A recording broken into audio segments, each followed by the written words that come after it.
This is the first presentation of the new unit we will be studying, and that unit is on American government. We'll be starting off by looking at the Articles of Confederation. You're going to want to have your notes section open, and you're going to want to take good notes on this presentation, and as usual, ask me if you have any questions. So this is a picture of the Revolutionary War. During the Revolutionary War, 1775 to 1783, there was a system of government in place in the colonies and in the new United States. Now, by that I mean there was a plan for leadership, there was a plan for laws, there was a plan for managing the country. And that plan had a name, and it was called the Articles of Confederation. So if this kind of looks like the Constitution or the Declaration of Independence, I could understand that because it was a document similar to those other two, but it did basically what the Constitution does today, and it outlined ways that the government should lead and its responsibilities and further things that we'll discuss here in just a bit. But you want to make sure and write down the Articles of Confederation. So I'm going to go through some things that the Articles of Confederation said, and I'm going to have you write some of them down, and I'll let you know what you should write down and what you should know.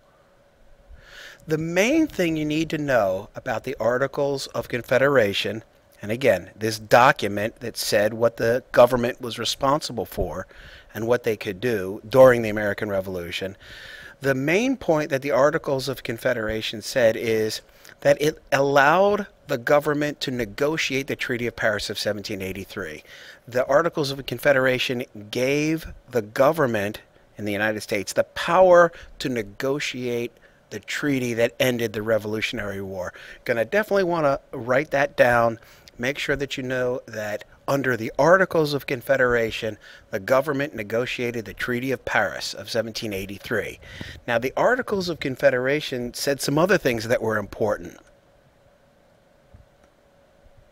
Now, when you see slides like this, what you're going to want to do is write down just what you see is highlighted here. And I'm going to go through the whole thing and kind of explain what it says, but you don't need to write down this whole thing, only the things that are highlighted. And we'll work together to make sure that you understand what these notes mean. So the Articles of Confederation said each state retains its sovereignty, freedom, and independence, and every power, jurisdiction, and right which is not by this confederation expressly delegated. Now that's pretty complicated.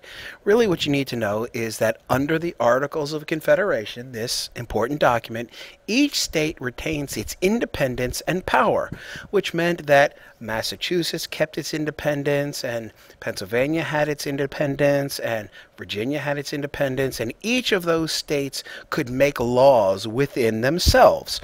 So if Virginia wanted to make a law that applied only to Virginians, it could do that, and the people in Massachusetts didn't need to worry about that law affecting them. And that's what this means. Each state retains its independence and power.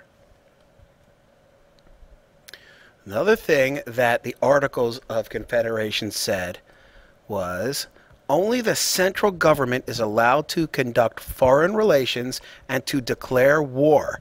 No states may have navies or standing armies or engage in war without the permission of Congress. So what you're going to want to write down here is only the central government is allowed to declare war.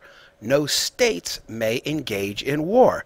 So again, the Articles of Confederation, this important document, which discussed what the government could do, clearly outlined that only the central government could declare war. What does that mean? Well, what that means is that Virginia, Maryland, Massachusetts, New York, they couldn't individually declare war on anybody. Only the whole country together, the central government, and we'll go over that more as well, is allowed to declare war. Only the central government can declare war. No states may engage in war. Also, under the Articles of Confederation, defines the powers of the central government to declare war, to set weights and measures, including coins, and for Congress to serve as a final court for disputes between the states. Again, all you really need to write down is this, what you see in highlighted. And what that means is that Congress was the final decision maker if states had arguments. So let's say Virginia, the people in Virginia have an argument with the people in Maryland. Maybe they disagree on a law, or they disagree on money, or they have some kind of disagreement. It's Congress that settles their dispute. Okay? Make sure and have that in your notes. Now, there were some problems with the Articles of Confederation. Again, this document that outlined the government during the Revolutionary War. It wasn't a very strong document, which is why it's not really that famous. You may not have heard of it before. And you're going to want to make sure and write down these weaknesses of the Articles of Confederation. First, and maybe most importantly, under the Articles of Confederation, most of the power was held by the states. Now, that's a complicated sentence, but I'm going to try to make it simple for you. Anytime you see power with government, that probably means the power to make laws. Okay? So most of the power to make laws was held by the individual states. So again, North Carolina wants to make a law, they can do it, and the people in Rhode Island don't have to follow it. The individual states made their own laws. And that's going to be a problem when you have a new country. Another weakness of the Articles of Confederation was that there was only one branch of government. Maybe you know that in today's government, under the Constitution, there are 3 branches of government. The legislative branch, the executive branch, and the judicial branch. And they all do different things.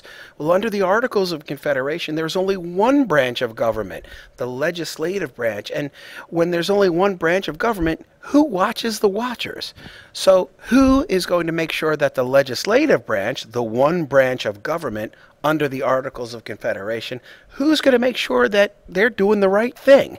Well, there wasn't anybody in the Articles of Confederation. Also, the one branch, the lawmaking branch, the legislative branch, has few powers. They couldn't do much. No executive or judicial branch. This is the president. There was no president.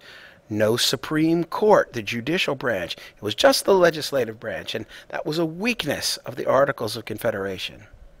No system of checks and balances. And we'll talk more about that later. Okay, so central, national, federal government. Really what I want you to know about that is that there are 2 types of government.